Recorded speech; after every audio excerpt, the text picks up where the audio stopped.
서해 공무원 피격 사건 당시에 청와대 안보개통 책임자였던 서훈 전 국가안보실장이 오늘 오전 검찰에 출석했습니다. 유족과 국가정보원 등의 고발이 잇따른 지 5달 만에 검찰 수사가 문재인 정부 안보라인 윗선을 정조준하고 있습니다. 취재 연결합니다. 나혜인 기자. 네, 사회부입니다. 네, 서훈 전 실장 조사가 오후에도 계속 이어지고 있는 겁니까? 네, 서훈 전 청와대 국가안보실장은 오늘 아침 서해 공무원 피격 사건을 수사하는 서울중앙지검 공공수사 1부에 피고 발인 신분으로 출석했습니다. 애초 어제 출석할 예정이었지만 조사 일정이 미리 언론을 통해 알려지면서 오늘로 날짜를 다시 조율했습니다.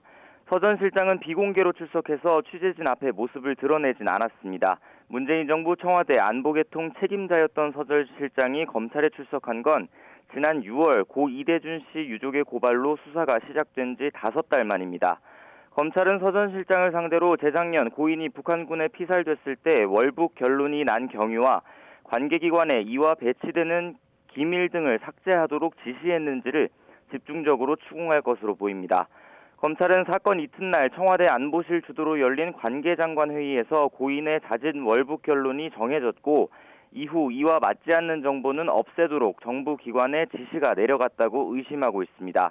감사원 조사 결과를 보면 당시 회의 이후 국방부 군사정보통합처리체계 밈스에선 관련 기밀 60건이, 국정원에선 첩보보고서 46건이 삭제된 것으로 드러났습니다.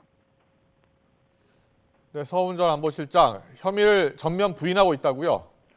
네, 서 전 실장은 지난달 기자회견에서 근거 없이 고인이 월북하려 했다고 몰아간 적 없고 그럴 이유도 실익도 없다며 검찰의 주장은 사실이 아니라고 반박했습니다.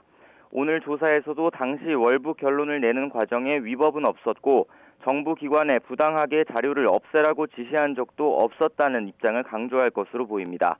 하지만 검찰은 혐의 입증을 자신하는 분위기입니다.